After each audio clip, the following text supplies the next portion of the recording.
Gaurkoan, Bizkaiko aktualitatea izango dugu hizpide platoan.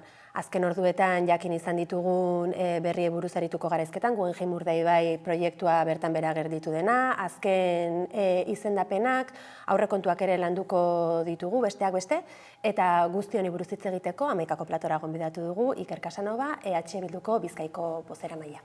Arratsaldeon. Kaixo, arratsaldeon.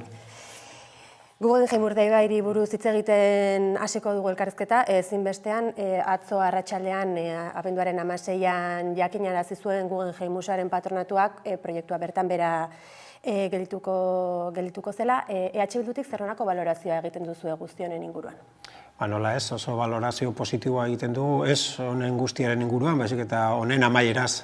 Amaiera oso ona izan da, amaiera izan da izan behar zuena, proiektua bertan bera geratzea, eta uste dugu berri ona dela zentzu bikoitzean. Alde batetik berria berez ona delako, onuragarria delako Bizkaiarentzat eta bereziki Busturialdearentzat eta Urdaibaiarentzat, baina oso positiboa da ere hau lortu den modua, ez? Azken finean erabaki honen atzean herri mugimendu zabal baten borroka egon delako eta nik uste dut horrek balioan jartzen duela borrokaren garrantzia eta borrokaren bidez lortzen diren gauzen errealitatea, ez? Eta beraz oso pozik gaude, uste du erabaki egoki hartu dela, zoritxarrez asko luzatu da prozesua, energia asko xautu dira, dirua ere xautu da hontan, baina azkenean amaiera izan da, izan behar zuena, eta pozik gaude, eta zoriondu behar dugu, lehenengoz eta behin, hau posiblea egin duen herri mugimendua, Urdaibai Stop plataforma, eta berekin batera mobilizazio ezberdintzean parte hartu duten herritar guztiak, uste dugulako lorpen hau beraiena dela.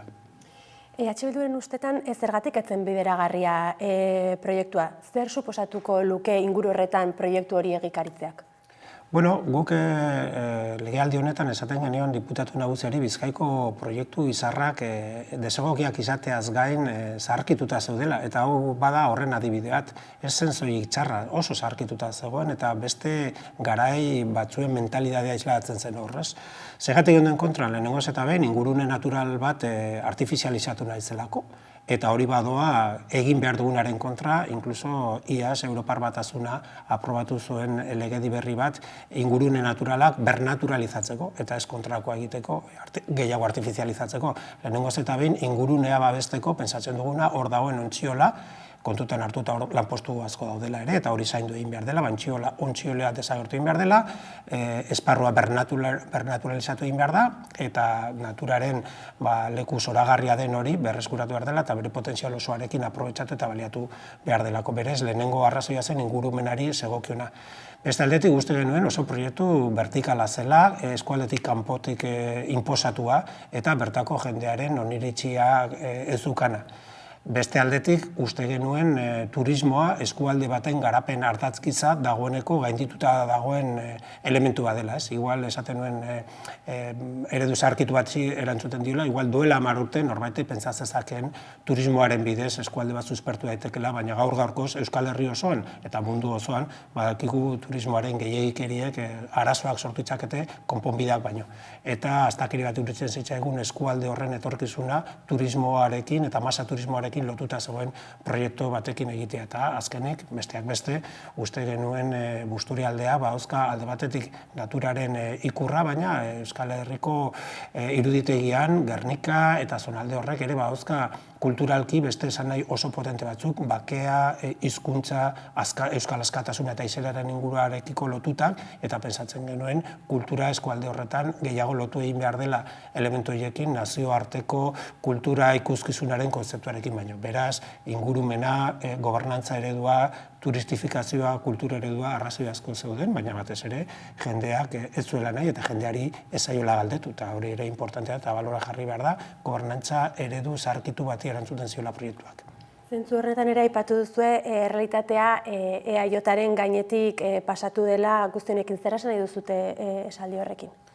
Batzuk, batean konturatu direla Bizkaia ez dela batzoki bat, eta ezin dutela egin nahi dutena. Eta oso harrigarria da orain mahai gainean jarri diren aitzakiak edo arrazoiak proiektua bertan bera uzteko. Lehenengoz eta behin izkutatu dela herri erantzunaren presentzia. Azken momentuan entzuketa prozesu bati ekin zioten, agian justifikatzeko prozesuaren nolateko geruza demokratiko eta parte hartzailea emoteko nahian, baina prozesu horren emaitzak oso argiak izan dira. Behin betiko ondorioen argitalpena atzeratu egin da, abenduan egin behar zen, baina dagoeneko behin-behineko ondorioak eta datu batzu dauzkagu eta badakigu jendearen aurkotasuna ia orokorra zela. Beraz, uste dugu arrazoi nagusia hori izan dela eta hori kontutan ez hartzea harrigarria iruditu zaigu. Baina beste aitzaki ofiziala, hau da legedia oso konplexua zela, oztopo juridikoekin topo egin dutela ere oso adierazgarria da. Azken finean, nor pentsa dezake inguru natural eta ultrababestu batean obra astunak egitea arazo teknikoak izango zituela, ez? Bai, apoak aldatu egin behar dira, lurralde antolaketa planak aldatu egin behar dira, kostalden legeak aldatu egin behar dira, gainera oso era fortzatu eta injustifikatuan, beraz, oso harrigarria da hori guztia proiektu hau diseinatu zenean kontutan ez hartzea, ez? Beraz, ez jendearen borondatea, ez legedia eta beste oztopo horiek kontutan ez hartzea, esan nahi duena da, proiektu hau diseinatu dela errealitatetik oso urrun. Eta horregatik esaten dugu, errealitate horrekin talka egitean konturatu direla proiektua ez zela bideragarria. Eta, batzuentzat esnatze pizkat bortitza izan da errealitatearekin topo egite hori, eta uste dugu esaten genuen moduan, batzu konturatu direla Bizkaian EAJak ezin duela egin nahi duena, badela beste elementu batzu, badagoela borondate demokratikoa, badagoela legedi bat, eta ezin dutela egin nahi dutena azken finean, proiektu hau, definitu moduan ere, okurrentzia bat izan zen, aurrerantzako iesaldi bat, eta azkenean, gaizki amaitu da amildegian, baina zoritxarrez bidean tentsio handiak sortu dira, banak eta sakona, beldurrak ere sortu dira, dirua eta esfortzuak xahutu egin dira, eta ondo amaitu da, baina askoz lehenago hartu beharko zen erabaki hau. Aipatu duzu bezala, patronatoak erabakia plazaratzean, alor judizial eta alor teknikoko argudioak plazaratu ditu, baina esan dugun bezala ere, herritarrek proiektuaren aurka ere badaudela plazaratu zuten. Alor teknikoko eta alor judizialeko oztoporiek egongo ez balira, herriak esandakoari kasu egingo lioketela uste duzu patronatuko kideek? Lehen aipatu dut, arrazoi nagusia izan dela herriaren aurkotasuna. Beraz, nola edo hala hori kontutan hartu behar izan zuten. Egia da kasu honetan oso nabarmena izan da ikerketaren ondorioak, baina baita ere oso nabarmena zen lehendik ere zegoen sensazioa. Egia da, neurtu arte, zaila da esatea edo jartzea egunekoak, aldekoak daudenak edo kontrakoak zeintzu diren bereiztea, baina sensazioa zen oso aurkotasun zabala zegoela, eta transversala gainera, hori importantea izan da. Eta horregatik uste dugu oso importante izan dela norabide horretan herri mugimenduak eta Ordaibaizto plataforma garatu duen lana lortu delako borroka ideologikoa oso intensoa egin. Eta uste dut ez agian begirune demokratikoagatik, baina bai interes politiko eta elektoralegatik hori elementu saihestezina zela gobernuan daudenentzat, eta beraz oztopo juridikoak ez egonda ere uste dut zailtasun handiak izango lituzkena hau aurrera eramateko.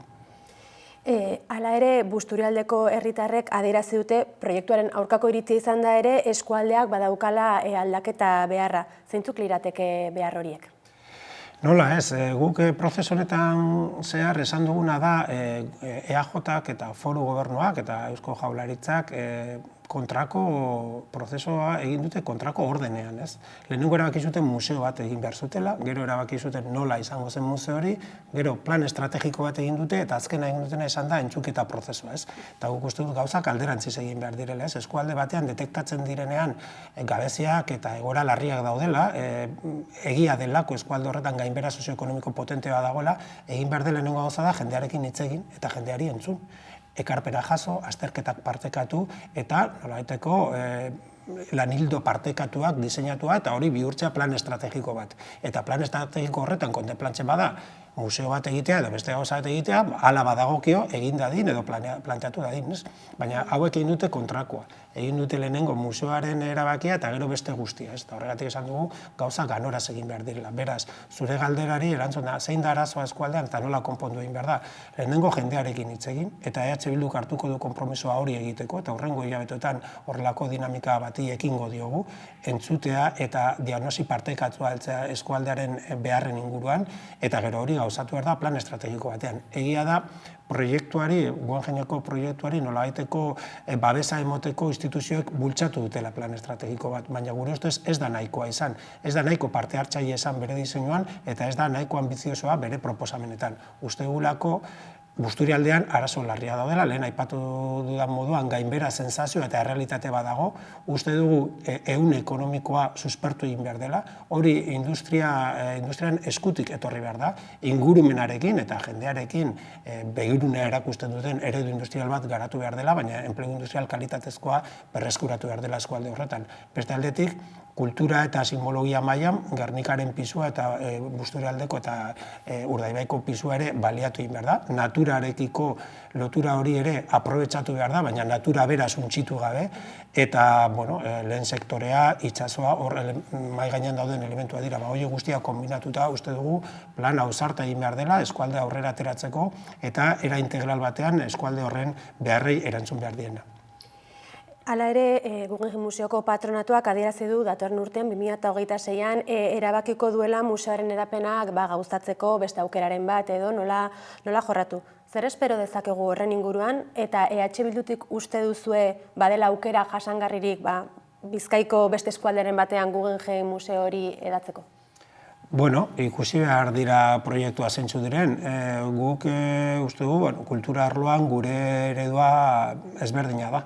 Baina horrek ez du esan nahi danari ez esan behar diogunik. Ikusiko dugu zer jartzen den mahai gainean, ze logika soziala eta kulturala daukan proiektuak, eta agian ez zaigu gustatuko, edo agian bai, baina argi dago ez bada hain gauza zuntxigarria eta ez badauka honek zeuzkan elementu negatiboak, dana da eztabaidagarria. Ez da esaten nuen moduan gure kultura eredua, baina dana aztertu daiteke. Hala ere, espero dugu proiektu honen egin diren akatsak ez errepikatzea eta edozein erabakia hartzea jendearekin eta jendearentzat. Azken orduetan jakin dugun beste kontu bati buruz galdetu nahi genizuke, nola Unai Rementeria Bizkaiko ahaldun nagusio EAJ-ko kidea, BBK Fundazioko buru izendatu duten, zakit izendapen honen inguruan zer nolako balorazioa egiten duzuen EH Bildutik. Lehen esan dut batzuk deskubritutela Bizkaia ez dela batzokia, baina ondino joera batzuk eta tendentzia batzuk mantentzen dira, ez? Eta honekin nik uste dut frogatzen dela, nahiz eta Guggenheimenen kasuan errealitatearekin talka egin, beste esparru batzuetan jarraitzen dutela berdin pentsatzen, ez? Eta gure esku baldin badago, saiatuko gara portaera eta pentsaera hori neutralizatzen. Hau gure ustez onartezina da, izendapen hori guztiz politikoa da.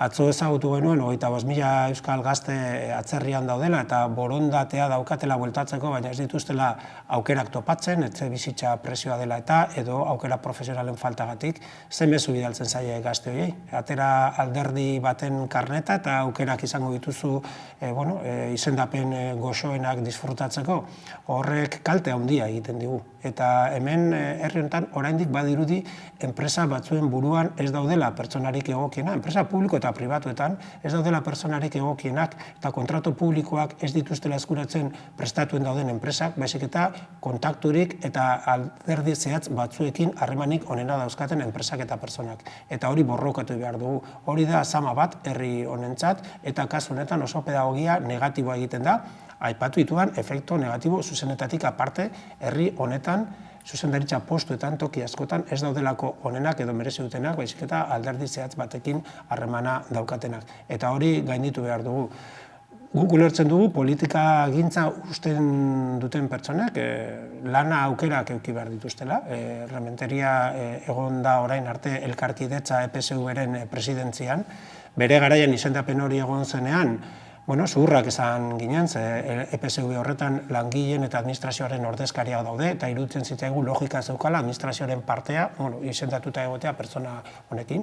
Gu ez gaude hemen dana ukatzera, gu ez gaude hemen arerio politikoaren kontra dana erabiltzeko prest, eta bere kasuan beste izendapen horrekin aitortu genuen logikoa edo behintzat onargarria izan zitekela, baina kasu honetan ezberdina da. BBK ez dauka perfil hori, BBK BBK da fundazio bat, beste profil batzuk behar dira hortarako, profesionalagoak, independenteagoak, BBK denon esfortzuarekin eta instituzio publikoen esfortzuarekin sortutako denon ondare bat bada, eta ezin da erabili alderdi baten patrimonio pribatua izango baliz bezala. Zentzu horretan araudia aldatzearen edo aldeko zarete? Aztertuko ditugu aukerak, azken finean ez dugulako ahaztu behar, esan dudan moduan, instituzio hauek diru publikoarekin sortu zirela. Aurrezki kutxen ondorengoak dira banka fundazioak, aurrezki kutxak diru eta bultzada publikoarekin sortu ziren eta publikoari zerbitzeko asmoarekin. Eta orain bere ondorengo juridikoa diren fundazio hauetan ere, gardentasun printzipio batzuk eta nire ustez parte hartze demokratikoa armatzeko elementuak egon behar dira. Bizkaian, ez zen lortu bere garaian, aurrezki kutxak fundazioa bihurtu ziren duela 10 bat urte edo, ez zen inolako bermerik txertatu aniztasun politikoa eta soziala islatzeko euren patronatuan, eta uste dut agian orain badela momentua horretaz berriro mintzatzeko eta behar bada aldaketak proposatzeko bai. Bizkaian datorren urterako izango diren aurrekontuei buruz ere galdetu nahi genizuke, ze izan ere EH Bilduk aldundiak edo Bizkaiko gobernuak plazaratutako proposamen hori kritikatu du, besteak beste erreforma fiskala dela eta ez delako beharaina diru bilduko. Zein beste arazo ikusten diozue aurrekontu proposamen horri? Bai, guk uste dugu aurrekontu hauek zirela Bizkaiak behar zituztena. Lehenengoz eta behin, zuk esan duzu moduan, kuantitatiboki ez dagoela diru adina. Eta eduki behar genuen diru guztia zerbitzu publikoak mantentzeko eta indartzeko. Iaz, aurten egin da reforma fiskal bat, horren ondorioak datorren urtean nabarituko dira, eta Bizkaian 83 milioi gutxiago izango ditugu reforma fiskal horretan hartu ziren neurriak direla eta. Neurri batzuk egokiak ziren, baina zer gertatzen da neurri egokiak hartzen badira, baina ez bada konpensatzen beste diru sarrera berriak ez hartzen, hau da, fiskalitatean ez badira neurriak hartzen, gehien daukatenek gehiago aportatzeko, azkenean neurri positiboak hartzea da, hiritarri dirua emotea esku batera, baina diru hori bere poltsikotik ateratako dirua da. Orduan, konpensazio elementu horren falta, hau da, aberatzentzako fiskalitatea mugitu ez izanak ondorioa ditu. Eta ondorioa da, Bizkaian 83 milioi gutxiago daudela. Eta horren adibide nabarmenena da, inflazioaren efektua kontutan hartuta, Aldundiaren 9 departamentuetatik 5etan murrizketak, hau da, diru gutxiago dago aurten, edo egongo da datorren urtean, aurten baino. Beraz, hori iruditzen zaigu onartezina. Eta beste aldetik, hau da, nolabaiteko kritika kuantitatibo bat, baina importante iruditzen zaigu salatzea ere Bizkaiko Aldundiak aspaldi piloto automatikoarekin funtzionatzen duela, lehenaldiko proiektu batzuk kudeatzen, lehen aipatu dugu gen, orain erori egin zaie proiektu hori, sufrubiala izan daiteke beste adibide bat, beste garai baten logikari erantzuten duena, hau da, automobil pribatuaren erabilera sustatzeko garaitik datorkigu obra horren proiektua, eta pentsatzen dugu orain transformazioak izan behar dira beste paradigma baten bidean garraio publikoa sustatzeko eta auto pribatuaren erabilpena murrizteko, eta orokorrean iruditzen zaigu diputazioari falta zaioa, diputazioko gobernuari falta zaiola ikusmen estrategikoa. Hau da, Bizkaia, Euskal Herri osoa bezala eta mundu osoa bezala transformazio garaietan dago. Eta uste dugu lidergo politikoa behar dela identifikatzeko zeintzu diren erronkak eta erronka horren aurrean bide horri oso ondo zehaztuta markatzeko, helburuak definitzeko eta helburu horiek betetzeko dinamikak aktibatzeko. Hemen iruditzen zaiguna da kudeaketa hutsean murgilduta dagoela gobernua, inertzia, lehenaldiko dinamika batzuk kudeatzen eta gestio hutsean. Eta beraz, bai politikoki, bai ekonomikoki uste dugu hauek ez direla Bizkaia behar dituen aurrekontuak. EAJ-ari ere zuekin negoziatzeko borondate eza leporatu diozue eta hala ezin izango dela errepikatu aurrekontuetan adostu ahal izan zenutena. Zer uste duzu aldatu dela urte batetik bestera negoziatzeko edo behintzat adostasunetara iristeko borondate, zuek esaten duzuen borondate falta hori ez egoteko?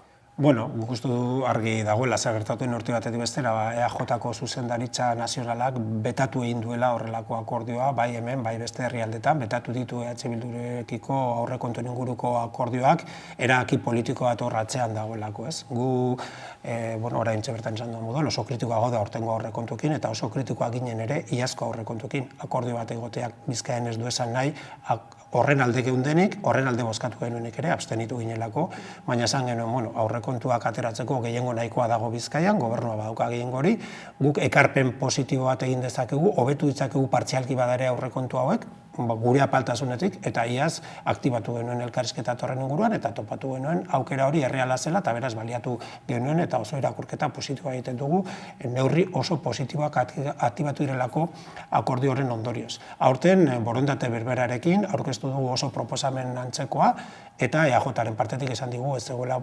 aukerarik negoziatzeko ere, ez digute kontrola proposamenik egin, eta beste aukera batzuk esploratzeko autua hartua zeukatela.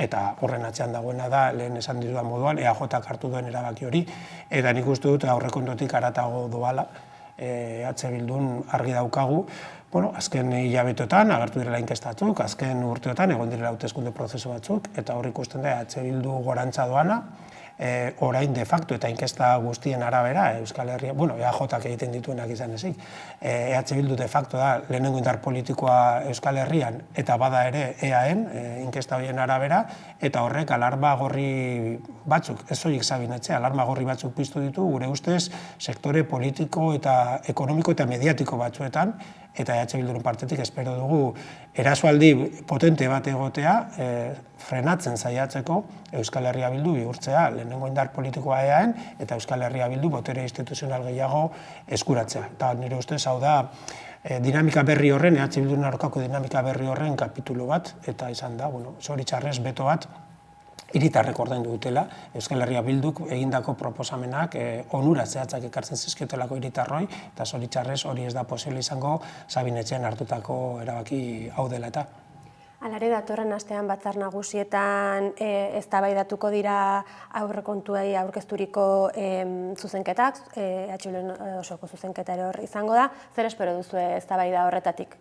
Ez nik uste dut, espero datuekin, ze ja aste honetan egiten ari dira batzorde ezberdinak eta hor zuzenketa bozkatzen ari dira, espero dugu rodilloa pasatzea eta gobernuak oposizioaren zuzenketarik ez onartzea. Dagoeneko pasaden astean izan genuen osoko zuzenketen eztabaida eta hor osoko zuzenketak bertan behera geratu ziren eta orain zuzenketa partzialen bidez uste dugu gobernuak ez duela zer onartuko edo onartzekotan zerbait simbolikoa izango dela, baina bueltatzen gara rodilloaren garaian eta hori txarra da, zelen ez dut aipatu, baina Bizkaien egondako akordioa balio propioa izateaz gain, hau da, neurrian jasotzen diren elementua positiboak izateaz gain, uste dut proiektatzen zuela zerbait positiboa eta da, ezberdinak eta konfrontatua gauden alderdien arteko akordioen posibilitatea. Eta burua altzatzen badu eta begiratzen badu gure inguruan politika gintza nola dagoen, zelako egoera gogorrak ikusten dugun, nola irainak, erasoak eta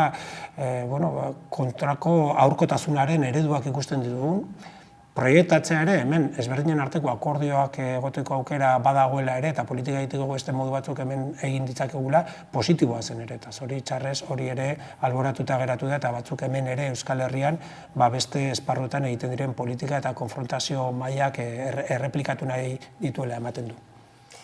Azpiegiturei buruz ere galdera bat egiteko tartea badugu, zehazki Bilboko metroaren 4. linearen eraikuntzari buruz, abenduaren hasieran adostu dute Eusko Jaurlaritzak eta Bizkaiko Foru Aldundiak proiektu horren egikaritzea Bilboko hegoaldeko auzoetako bizilagunen borrokaren emaitza dela adierazi duzu zuek. Bai, holan da, hasieran esaten genuen Guggenheim Urdaibairen proiektuaren gelditzea ere, herri borrokaren arrakasta bat izan dela.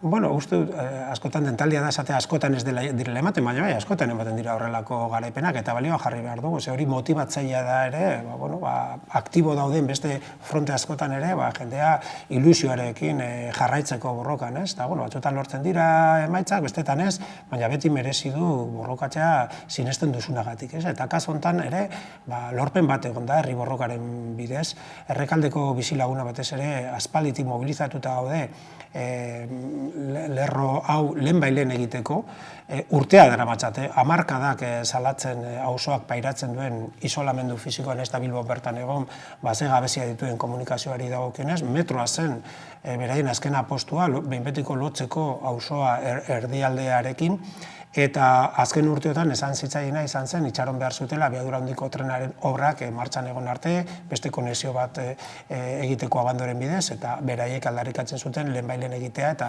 moiluatik pasatzea. Badirudi hori azkenean lortu dela, baina Guggenheimaren kasuan bezala txarrena da urtea galdu egin direla. Orain akordio batzuk partzialak badaude linea horrekin hasteko, ez dago definituta eta ez dago argi nola finantzatuko den proiektua bere osotasunean, eta espero dezakegu urteak eta kasu batzuetan hamarkadak pasatzea adibidez karterriraino edo lozotegiraino heldu baino lehen. Beraz, atzerapen handia daramagu eta zoritxarrez atzerapen horren zati handi bat izan da gobernu ezberdinen itxurakeriagatik tematu izan direlako abiadura handiko trenarekin lotzeko proiektu honen etorkizuna argi zegoenean Erregaldek eta hegoaldeko auzoek ezin zutela gehiago itxaron. Baina, azkenean behintzat lortu da eta orain dagokiguna da presionatzea lehenbailen gauzatu dadin adostuta dagoena eta arazo hau behin betiko konpontzeko. Etxebizitza ere bada, herritarren ardura nagusetako bat, eta honi lotuta azken hilabetetan Bizkaian hainbat etxegabetze gauzatu dira, bai Bilbon, bai Basaurin, azkena erandion gehiegizko hipoteka baten arira, plazaratutakoaren arabera. Nola egin aurre edo behintzat erakundetatik adibidez, ze estrategia eraman beharko litzateke aurrera halako egoerak ekiditeko? Bai, guk uste dugu eta horrela esan dugu askotan etxebizitzaren auzian merkatuak porrot egin duela, eta beraz egin behar duguna da merkatuaren porrot horretatik haratago eta merkatuaren arau sakratuetatik haratago dauden konponbideak bilatzen. Eta gu mahai gainean planteatzen ditugu gutxienez bi. Lehenengoz eta behin alokara mugatzea, alokaren presio mugatzea, hori dagoeneko aprobatuta dago, baina ez dago indarrean. Jendeak esaten du legea badago, baina ez du lortu, ez legea egon badago, baina legea horren garapena oraindik ez da egin. Ez da egin. EAen aprobatu zen etxebizitzaren legearen garapena, ja duela 10 urte aprobatu zena, eta are gutxiago ez da egin, estatu mailan EH Bilduren parte hartzearekin aprobatu zen legearen garapena. Bizkaian aurten jaso dira datu fiskalak indizeak ezartzeko, eta suposatzen da, epe labur batean datu guztiak eskuragarri egongo dira, non jarri behar diren alokaren presioen mugak definitzeko eta behin betiko neurri hori indarrean sartzeko. Beraz, uste dugu, etxebizitzaren presioa bentsat alokaire dagokionez ezin dela utzi merkatuaren fluktuazioen arabera, hor elementu distorsionatzaile batzuk agertzen direlako, hor espekulazioa agertzen delako, eta etxebizitza ezin delako tratatu beste produktu bat balitz bezala eskubidea delako, hori alde batetik. Eta beste aldetik aurrekontuen negoziazioan lehen lerroan jarri dugun elementu bat, batez ere Jaurlaritzako aurrekontuei dagokionez, izan da talka plan bat aktibatzea, inbertsio potente bat egitea, etxebizitza publiko parkea biderkatzeko. Eta gure proposamen zehatza planteatzen zuena zen 1.000 milioiko funts bat sortzea, publikoa sortzea, 1.000 milioi horren bidez saiatzea, aktibatzea inbertsio pribatua ere arlo horretan, eta 4.000 milioi euro aktibatzea datorren hamarkadan milaka eta milaka etxe publikoak eraiki ahal izateko. Uste dugulako bi elementu horiekin lortu ahalko genuela neurri batean orain presioen gorakada etengabe honi muga bat jartzea. Alde batetik alokaren muga eta beste aldetik etxebizitza publikoaren parkea biderkatzea. Azken finean, Europan oso adibide arrakastatzu gutxi dauzkagu politika publikoen inguruan, etxebizitza politika publikoen inguruan, eta argien eta beti referentziatzat hartzen dena da Biena hiriarena, eta hor alokaeren presioa mugatzeko eta etxebizitza eskuragarria lortzeko hartu zen, duela ja markadatzok hartu zen bidea izan zen, etxebizitza parke publiko erraldoi bat edukitzea, eta horrela lortu du, bizitza kalitatea handia, eta aberatsa den hiri batean ere, bizitzan presioak oraindik eskuragarriak izatea. Beraz, norabide horretan planteatzen genuen funts erraldoi horren aktibazioa, eta kalkuloak eta kontuak egina daude, eta beste esparru batzuetan egin den moduan, adibidez, industria mailan egin dena, orain posiblea izango zen ere egitea etxe bizitzan, eta beraz, borondate politiko kontua da, eta gu jarraituko dugu tematuta funts hori aktibatu arte, uste dugulako izan daiteke giltzetako bat arazo honi konponbide bat emoteko. Elkarrizketa honi amaiera emateko, 2026ari begira, zein erronkei aurre egin beharko die Bizkaiak, zuen ustetan, hau da, zein alor izango dira esanguratsu datorren urte honetan? Bueno, gu uste dugu zaintza erronka enfokatu egin behar dugula. zaintza behar ezberdina dauzkau gure bizitza osoan zehar, eta horretan eman behar dugula jauzi bat publikotik. Aitortu behar dugu zaintza kontzeptua sentidu zabalago batean, eta eredu publiko komunitario sendo bat eraiki behar dugu, eta norabide horretan zerbitzuen publifikazioa eta zabaltze dinamikak aktibatu egin behar dira. Beste aldetik, garraio arloan, uste dugu paradigma aldaketa baten beharrean aurrean gaude. Kotxe pribatuaren inguruko ereduak goia jo du, eta ezinbestekoa da arrazoi ekonomiko, baina baita ere ingurumenaren ikuspuntutik garraio publikoari orain arte eduki ez duen zentralidade absolutua emotea, eta uste dugu hori izan daitekela beste erronka importante bat, eta beste maila ezberdinetan ere, ekonomia arloan adibidez, uste dugu transformazioan dagoen mundu batean kokatuta gaudela, eta gure ehun produktiboari dagokion bultzada eman behar digula modernizazioa, berrikuntza, industria jarraitzeko gure ehun ekonomikoaren ardatza, horrek abantaila importanteak ematen dizkulako. Besteak beste, eta ez dira gutxi, zaintza, ekonomia, industria eta garraioan, hor dauzkau erronkak, bereziki lotuta Bizkaiko Batzar Nagusiak eta Aldundia daukan konpetentzietatik. Beste esparrutan, osasungintza eta berdintasuna, ingurumena, beste erronka potetago, mundua transformazioan dago, paradigma zahar batzuk erortzen ari dira, liberalismoak gure ustez dagoeneko hilda edo hiltzear dago, eta zoritxarrez oso alternatiba negatibo atzerakoi eta autoritarioak ere eraikitzen ari dira. Horren aurrean, eraiki behar dugu etorkizuna begiratzeko alternatiba komunitario sendo bat, demokratiko bat, eta jendeari aldaketa garai hauetan segurtasunak ere emango dizkiona, eta hortan egongo gara. Gaurkoan, hemen txutzeko dugu solasaldia, Iker Kasoma, mila esker Amaikara etorri izanagatik. Eskerrik asko zuei, gero arte.